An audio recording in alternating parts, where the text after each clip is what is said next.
എന്തുണ്ട് വിശേഷം? എല്ലാവർക്കും സുഖമല്ലേ?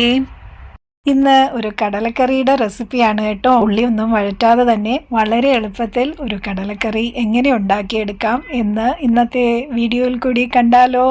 അപ്പം പോകാം ഇന്നത്തെ വീഡിയോയിലേക്ക്. ഇതിനായിട്ട് ഞാനിവിടെ എടുത്തേക്കുന്നത് 3 സവാള, 2 തക്കാളി, 5-6 അല്ലി വെളുത്തുള്ളി, 5-6 പച്ചമുളക്, ഒരു വലിയ പീസ് ഇഞ്ചി, ഇത്രയാണ് എടുത്തേക്കുന്നത്. കടല ഞാനൊരു 6 മണിക്കൂറോളം വെള്ളത്തിൽ കുതിർത്തതാണ്, എന്നിട്ട് കഴുകിയെടുത്ത് കടലയാണ്. കടലയുടെ ക്വാണ്ടിറ്റി ഒരു 400 ഗ്രാംസോളം ഉണ്ട് കേട്ടോ. അതായത് ഞാൻ 2 ഗ്ലാസ് കടലയാണ് ചേർത്തത്. ഒരു നിയർലി 400 ഗ്രാംസ് കടലയുണ്ട്. ഇനി അത് വേവിക്കാനായിട്ട് പ്രഷർ കുക്കറിലോട്ട് കടല ചേർത്ത് കൊടുത്തിട്ടുണ്ട്. ഇനി അതിലോട്ട് അരിഞ്ഞു വെച്ചേക്കുന്ന സവാള, വെളുത്തുള്ളി ഞാനൊന്ന് ചതച്ചാണ് എടുത്തേക്കുന്നത്. 5-6 അല്ലി വെളുത്തുള്ളി ചതച്ചെടുത്തിട്ടുണ്ട്. 4-5 പച്ചമുളക് ചെറുതായിട്ട് കട്ട് ചെയ്തത്, ഇഞ്ചി ഒരു വലിയ പീസ് ചെറുതായിട്ട് കട്ട് ചെയ്തത്, ഇതെല്ലാം ഇതിലോട്ട് ചേർത്ത് കൊടുക്കുന്നുണ്ട്. തക്കാളിയും അരിഞ്ഞ 2 തക്കാളിയും ചേർത്ത് കൊടുക്കുന്നു. ചേരുവകളെല്ലാം ഒരുമിച്ച് ചേർത്ത് തന്നെയാണ് നമ്മൾ കുക്ക് ചെയ്യുന്നത്, കടല വേവിക്കാൻ വെക്കുന്നത്. ഉള്ളി ഒന്നും വഴറ്റുന്നില്ല, എല്ലാം ഡയറക്റ്റ് കടല വേവിക്കാൻ വെക്കുമ്പോൾ അതിലോട്ട് ചേർത്ത് കൊടുക്കുകയാണ്. ഇനി പാകത്തിന് വെള്ളവും ഉപ്പും മഞ്ഞൾപ്പൊടിയും കൂടി ഇതിൻ്റെ കൂടെ ചേർത്ത് കൊടുക്കുന്നുണ്ട്. എന്നിട്ട് ഒരു 5 വിസിലെങ്കിലും വരുന്ന രീതിയിൽ നമ്മൾ കടല വേവിച്ചെടുക്കണം. 5 വിസിൽ മതിയാവും. എന്താ വെച്ചാൽ വെള്ളക്കടലയ്ക്ക് കുറച്ച് വേവ് കുറവാണ്, മറ്റേ ബ്രൗൺ കടലയെ അപേക്ഷിച്ച് കുറച്ചുകൂടെ വേവ് കുറവാണ്. ഈ സെയിം രീതിയിൽ തന്നെ ബ്രൗൺ കടലയും ചെയ്യാം. കൂടുതൽ കേരള സ്റ്റൈൽ നമ്മൾ കടലക്കറി ചെയ്യുമ്പോൾ കറുത്ത കടല, അതായത് ബ്രൗൺ കടലയാണ് ചെയ്യുന്നത്. ഇവിടെ ഞാനിത് വെള്ളക്കടലയാണ് യൂസ് ചെയ്തേക്കുന്നത്. വെള്ളക്കടല പൊതുവേ എല്ലാവരും മറ്റേ നോർത്ത് ഇന്ത്യൻ സ്റ്റൈൽ ചന മസാല ഒക്കെ ഉണ്ടാക്കാനാണ് യൂസ് ചെയ്യുന്നത്. പക്ഷേ ഇത് നല്ല ടേസ്റ്റാണ് കേട്ടോ നമ്മുടെ കേരള സ്റ്റൈലിൽ ചെയ്താൽ. അപ്പോൾ എല്ലാവരും ഈ റെസിപ്പി ഒന്ന് ട്രൈ ചെയ്ത് നോക്കണം. ഇപ്പം ഞാൻ പാകത്തിന് ഉപ്പും കുറച്ച് മഞ്ഞൾപ്പൊടിയും കൂടി ചേർത്ത് കൊടുത്ത് വെള്ളവും ചേർത്ത് വേവിക്കാനായിട്ട് വയ്ക്കുന്നു. ഇനി ഒരു 5 വിസിൽ വരുന്നിടം വരെ നമ്മൾ വെയിറ്റ് ചെയ്യണം. ഒന്ന് തിളച്ച് കഴിഞ്ഞ് ഞാൻ പ്രഷർ കുക്കറിൻ്റെ അടപ്പ് എന്നിട്ടാണ് ഞാൻ ക്ലോസ് ചെയ്ത് കൊടുക്കുന്നത്. വിസിൽ വരാനായിട്ട് വെയിറ്റും വെച്ച് കൊടുക്കുന്നുണ്ട്. അപ്പോൾ നെകക്ക വെള്ളമാണ് ചേർക്കേണ്ടത്. ഇപ്പം ഉള്ള ക്വാണ്ടിറ്റി കടലയുടെ കുറച്ച് മുകളിലായിട്ട് വെള്ളം നിൽക്കണം, ആ രീതിയിലായിരിക്കണം പ്രഷർ കുക്കറിൽ നമ്മൾ കടല വേവിക്കുമ്പോൾ വെള്ളം വയ്ക്കേണ്ടത്. ഒരു 1/2 ടീസ്പൂണോളം ഞാൻ മഞ്ഞൾപ്പൊടിയും ചേർത്ത് കൊടുത്തിട്ടുണ്ട്. എന്നിട്ട് ഞാൻ പ്രഷർ കുക്കറിൻ്റെ അടപ്പ് വെച്ച് ഒന്ന് മൂടിക്കൊടുത്തു. അതൊന്ന് തിളച്ച് വന്നപ്പോഴത്തേക്ക് ഒന്നുകൂടെ തുറന്ന് അതൊന്ന് ഇളക്കി കൊടുത്തിട്ടുണ്ട്.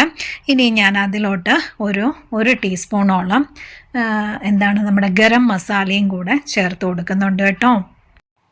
ഈ ഗരം മസാലയും കൂടെ ചേർത്ത് കൊടുത്ത് നന്നായിട്ട് അതൊന്ന് മിക്സ് ചെയ്ത് കൊടുത്തിട്ടാണ് അടപ്പ് വെച്ച് ഇനി മൂടി നമുക്ക് വെയിറ്റ് വെച്ച് വിസിൽ വരാനായിട്ട് വെയിറ്റ് ചെയ്യാം കേട്ടോ. ഒരു 5 വിസിൽ മതി. നമ്മൾ വെള്ളക്കടല വേയാനായിട്ട് എനിക്ക് 5 വിസിൽ ആയപ്പോഴത്തേക്ക് നന്നായിട്ട് കടല വെന്ത് കിട്ടി. അന്നേരം 5 വിസിൽ കഴിഞ്ഞ് കുക്കറിൻ്റെ സ്റ്റീമെല്ലാം നന്നായിട്ട് പോയതിന് ശേഷമാണ് ഞാൻ കുക്കർ ഓപ്പൺ ചെയ്തത്. ഇപ്പം കണ്ടോ, കടലയൊക്കെ നന്നായിട്ട് വെന്ത് വന്നിട്ടുണ്ട്, പാകത്തിന് വെന്ത് വന്നിട്ടുണ്ട്. ഇനിയാണ് നമ്മൾ ബാക്കിയുള്ള ഇൻഗ്രീഡിയൻസ് ചേർക്കുന്നത്. ഇതുവരെ നമ്മൾ ചെയ്തത് മസാലകളൊന്നും ചേർത്തിട്ടില്ല. ജസ്റ്റ് മഞ്ഞൾപ്പൊടി, ഉപ്പ്, ഗരം മസാല ഇത്രയും മാത്രമേ ചേർത്തുള്ളൂ. ഇനി ബാക്കി മസാലപ്പൊടികളെല്ലാം നമുക്കൊന്ന് ചൂടാക്കി ചേർത്ത് കൊടുക്കാം. അതിനായിട്ട് ഞാനിവിടെ ഒരു പാൻ വെച്ചിട്ടുണ്ട്. ആ പാനിലേക്ക് ഒരു 3 ടീസ്പൂണോളം മല്ലിപ്പൊടി ചേർത്ത് കൊടുത്തു. ഇനി ഒരു 3 ടീസ്പൂണോളം തന്നെ ചില്ലി പൗഡർ, അതായത് കാശ്മീരിയും നോർമൽ ചില്ലി പൗഡറും കൂടെ മിക്സ് ചെയ്തതാണ്. ഇത് ഒരു 3 ടീസ്പൂണോളം ചേർത്ത് കൊടുത്തിട്ടുണ്ട്. അതൊന്ന് ചൂടായി വരുമ്പോഴത്തേക്ക് ഞാൻ ഒരു 3/4 ടീസ്പൂണോളം കുരുമുളക് പൊടി ചേർത്ത് കൊടുക്കുന്നുണ്ട്. അതുകൂടാതെ ഒരു 3/4 ടീസ്പൂണോളം തന്നെ ജീരകം പൊടിച്ചതും കൂടി ചേർത്ത് കൊടുക്കുന്നുണ്ട്. ജീരകം ഒന്ന് ജസ്റ്റ് ഒന്ന് ചതച്ചതാണ് കേട്ടോ. ഒന്ന് ചതച്ച് ജീരകവും കൂടി ചേർത്ത് കൊടുക്കുന്നു. ഈ മസാലകളെല്ലാം നല്ലതായിട്ട് മിക്സ് ചെയ്ത് ഒന്ന് പച്ചമണം മാറുന്നിടം വരെ നന്നായിട്ട് ഒന്ന് ചൂടാക്കിയെടുക്കണം. ഒരു മീഡിയം ഫ്ലെയിമിലിട്ടാണ് ഞാൻ ചൂടാക്കി എടുത്തേക്കുന്നത്. അപ്പോൾ മസാലകളെല്ലാം നന്നായിട്ട് ചൂടായി വന്നിട്ടുണ്ട്. ഇനി നമുക്ക് അത് നമ്മുടെ കടലക്കറിയിലോട്ട് ചേർത്ത് കൊടുക്കാം. ഇനി ഇതെല്ലാം കൂടി നന്നായിട്ടൊന്ന് മിക്സ് ചെയ്ത് ഒരു 5 മിനിറ്റ്സ് ഒന്ന് നന്നായിട്ട് ഇതൊരു മീഡിയം ഫ്ലെയിമിൽ ഒന്നിരുന്ന് നന്നായിട്ട് ആ തിളച്ച മസാലയെല്ലാം കടലയിലൊന്ന് പിടിക്കണമല്ലോ. ഇനി അതൊന്ന് നന്നായിട്ട് ഇതുമായിട്ട് ഒന്ന് യോജിപ്പിച്ച് കൊടുക്കുക, നന്നായിട്ട് മിക്സ് ചെയ്ത് കൊടുക്കാം. ഇപ്പം കണ്ടോ, കടലയുടെ വെള്ളമൊക്കെ വറ്റി നന്നായി കുറുകി വന്നിട്ടുണ്ട്. ഇനിയിപ്പം നമ്മൾ ആ മസാല ചൂടാക്കിയ പാനിലോട്ട് തന്നെ കുറച്ച് വെള്ളവും കൂടെ ഒഴിച്ച് ഇതിലോട്ട് ചേർത്ത് കൊടുക്കാവുന്നതാണ്. ഇതൊരു തിക്ക് ഗ്രേവി ആയിട്ടിരിക്കുന്നതാണ് എപ്പോഴും നല്ലത്. എന്നാൽ ഭയങ്കര തിക്കുമാകരുത്, കടല എളുപ്പം കുറുകുന്ന സാധനമാണല്ലോ. അന്നേരം തണുത്ത് കഴിയുമ്പോൾ അത് നന്നായിട്ട് കുറുകി വരും. അതുകൊണ്ട് ആവശ്യത്തിന് വെള്ളവും കൂടെ ചേർത്ത് ഒന്ന് നന്നായിട്ട് ഇനി മിക്സ് ചെയ്ത് കൊടുക്കുക. ഈ സമയത്ത് തന്നെ നമ്മൾ ഉപ്പും കൂടി ഒന്ന് ചെക്ക് ചെയ്തോളുക. ഉപ്പ് കുറവാണെങ്കിൽ ഉപ്പും കൂടി ആഡ് ചെയ്യാം. അപ്പോൾ ഇപ്പം ഞാൻ കുറച്ച് വെള്ളവും കൂടെ ചേർത്ത് ഇനി നന്നായിട്ട് മിക്സ് ചെയ്ത് കൊടുക്കുന്നുണ്ട്. ഇനി അത് നന്നായിട്ടൊന്ന് തിളച്ച് വരണം കേട്ടോ. ഉപ്പ് ഇപ്പോൾ ഇതിൽ കുറവായിരുന്നു, അതുകൊണ്ട് ഞാൻ കുറച്ചുകൂടെ ചേർത്ത് കൊടുത്തിട്ടുണ്ട്. പിന്നെ ഈ സമയത്ത് തന്നെ ഞാനൊരു 3/4 ടീസ്പൂണോളം ഗരം മസാലയും കൂടി ഒന്നുകൂടി ഇതിൻ്റെ കൂടെ തന്നെ ചേർത്ത് കൊടുക്കുന്നുണ്ട്. ഇനി ഇതൊരു ടിപ്പാണ്, ഞാനൊരു 1/2 ടീസ്പൂണ് ഷുഗറും കൂടി ആഡ് ചെയ്തിട്ടുണ്ട്. ഞാനിവിടെ ബ്രൗൺ ഷുഗറാണ് യൂസ് ചെയ്യുന്നത്, അതുകൊണ്ട് അതാണ് ആഡ് ചെയ്തത്. ഇതൊരു ടേസ്റ്റിയാണ് കേട്ടോ, ഇത് സ്കിപ്പ് ചെയ്യരുത്. എന്താണെന്ന് വെച്ചാൽ നമ്മുടെ എരിവും പുളിയും ഗരം മസാലയുടെ അളവും ഉപ്പും എല്ലാം ഒന്ന് ബാലൻസ് ആയിട്ട് വരാനാണ് ഒരു 1/2 ടീസ്പൂൺ പഞ്ചസാര ചേർക്കുന്നത്. ഇനി ഒരു 5 മിനിറ്റ്സ് മീഡിയം ഫ്ലെയിമിൽ കടല ഒന്ന് നന്നായിട്ട് ഒന്ന് തിളച്ച് കുറുകി വരണം. ഒരുപാട് അങ്ങ് ഓവറായിട്ട് കുറുകണ്ട, എന്താ വെച്ചാൽ ആറി കഴിയുമ്പോഴത്തേക്ക് തണുത്ത് കഴിയുമ്പോഴത്തേക്ക് അത് പിന്നെയും നന്നായിട്ട് കുറുകാൻ ചാൻസ് ഉണ്ട്. അതുകൊണ്ട് ഒരു 5 മിനിറ്റ്സ് മീഡിയം ഫ്ലെയിമിൽ ഒന്ന് നന്നായിട്ട് തിളച്ച് കഴിയുമ്പോൾ നമുക്ക് ഓഫ് ചെയ്യാം.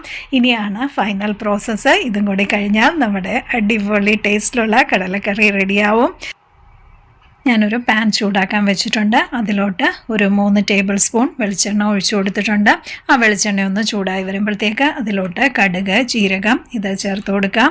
അത് നന്നായിട്ടൊന്ന് പൊട്ടി വരുമ്പോഴത്തേക്ക് നമുക്ക് ഒരു 5-6 ചെറിയ ഉള്ളി ഞാൻ ചെറുതായിട്ട് കട്ട് ചെയ്ത് വെച്ചിട്ടുണ്ട്, അതും കൂടി ഇതിൻ്റെ കൂടെ ചേർത്ത് കൊടുത്ത് നന്നായിട്ട് മൂപ്പിച്ചെടുക്കണം. ചെറിയ ഉള്ളി നന്നായിട്ട് മൂത്ത് വരുമ്പോഴത്തേക്ക് അതിലോട്ട് കറിവേപ്പിലയും ഉണക്കമുളകും കൂടി ചേർത്ത് കൊടുക്കാം. അങ്ങനെ നമ്മുടെ കടുക് വറ പ്രോസസ്സ് എല്ലാം കഴിഞ്ഞിട്ടുണ്ട്. ഇനി നമുക്ക് ഇത് കടലക്കറിയിലോട്ട് ചേർത്ത് കൊടുക്കാവുന്നതാണ്.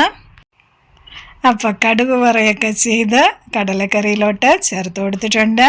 ഇനിയിപ്പോൾ അതൊന്ന് നന്നായിട്ട് മിക്സ് ചെയ്തിട്ട് ഒരു 10 മിനിറ്റെങ്കിലും അടപ്പ് വെച്ച് ഒന്ന് മൂടി അടഞ്ഞിരിക്കണം. എന്നിട്ട് വേണം നമ്മുടെ അതൊരു സെർവിങ് ബൗളിലോട്ട് മാറ്റാനായിട്ട്. അപ്പോൾ ഞാനിവിടെ മൂടി വെച്ച് കൊടുക്കുന്നുണ്ട്. ഒരു 10 മിനിറ്റിന് ശേഷം ഞാൻ അത് ഒരു സെർവിങ് ബൗളിലോട്ട് മാറ്റുകയാണ്. നല്ല കുറുകിയ ചാറോട് കൂടിയ അടിപൊളി ടേസ്റ്റിലുള്ള കടലക്കറി ഇവിടെ റെഡി ആയിട്ടുണ്ട്. അപ്പോൾ എല്ലാവരും ഈ രീതിയിലൊന്ന് ട്രൈ ചെയ്ത് നോക്കുക കേട്ടോ.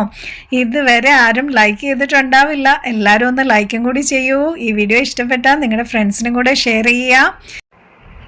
എല്ലാവരും ഒന്ന് സബ്സ്ക്രൈബ് കൂടി ചെയ്ത് സപ്പോർട്ട് ചെയ്യുക. ഈ രീതിയിൽ തന്നെ റെസിപ്പി ഒന്ന് ട്രൈ ചെയ്ത് നോക്കുക കേട്ടോ. കണ്ടോ, നല്ല അടിപൊളി ടേസ്റ്റിലുള്ള കടലക്കറിയാണ്, നല്ല കുറുകിയ ചാറോട് കൂടിയ കടലക്കറിയാണ്. അപ്പത്തിനും ഇടിയപ്പത്തിനും ചപ്പാത്തിക്കും പൊറോട്ടയ്ക്കും ഒക്കെ മാച്ച് ആവുന്ന കറിയാണ്. അപ്പോൾ എല്ലാവരും ട്രൈ ചെയ്ത് നോക്കുക. മറ്റൊരു വീഡിയോയുമായിട്ട് നമുക്ക് ഉടനെ തന്നെ കാണാമെന്ന പ്രതീക്ഷയോടെ it's bye from Swapna Arun.